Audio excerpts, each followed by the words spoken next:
RG3 అధికారులు సింగరేణి కార్మిక కుటుంబాలను ఇబ్బందులకు గురి చేస్తున్నారని బీజేపీ నాయకుడు ములుమూరి శ్రీనివాస్ ఆరోపించారు.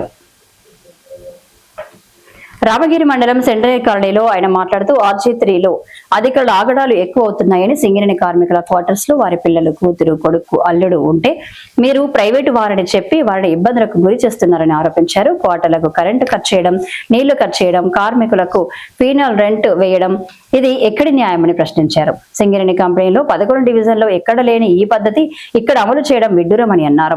RG3లో అనేకమైన సమస్యలు ఉన్నా త్రాగునీటి శుభ్రత, కార్మికుల సంక్షేమం మరిచి కేవలం కార్మికులను ఇబ్బందులకు గురి చేసే విధంగా అధికారులు వ్యవహరించడం సరైనది కాదని అన్నారు.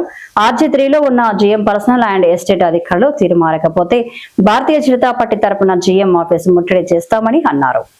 సింగరేణి RG3 అధికారులు మరి ఇష్టారాజ్యంగా వ్యవహరించడం, సింగరేణి కార్మిక కుటుంబాలను ఇబ్బందులకు గురి చేయడం, మరి కార్మిక కుటుంబాలలో ఎవరో ఒకరు వాళ్ళ కొడుకో, అల్లుడో, కూతురో క్వార్టర్స్లలో ఉంటే సింగరేణి అధికారులు కరెంటు కట్ చేయడం, ఇబ్బందులకు గురి చేయడం, నీళ్లు కట్ చేయడం, ఈ క్వార్టర్స్ మీకు ఎవరు ఇచ్చిర్రు అని వాళ్ళని బెదిరించడం.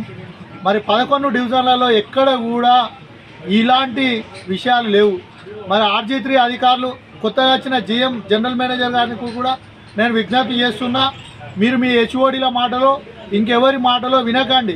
కార్మిక కుటుంబాలను ఇబ్బందులకు గురి చేస్తే భారతీయ జనతా పార్టీ తరఫున పెద్ద ఎత్తున ఆందోళన కార్యక్రమాలు కాదు, GM ఆఫీస్ కూడా ముట్టడి చేస్తాం.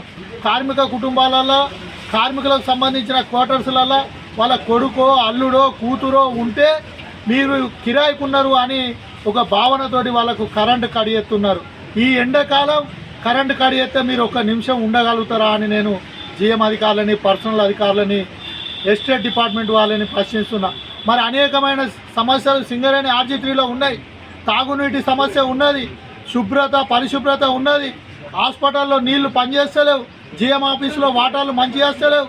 అయినా కూడా మీరు సమస్యలు పట్టించుకోకుండా కేవలం కార్మిక కుటుంబాలను ఇబ్బందులకు చేస్తే బాగుండదు. అలాగే ఏదైతే గుర్తింపు సంఘం, ప్రాతినిధ్య సంఘాలు ఉన్నాయో కార్మిక కుటుంబాలను ఇబ్బందులకు గురి చేస్తున్నా కూడా పట్టించుకోవడం లేదు. 11 డివిజన్లో లేని ఇబ్బంది ఇక్కడ ఏమొచ్చింది?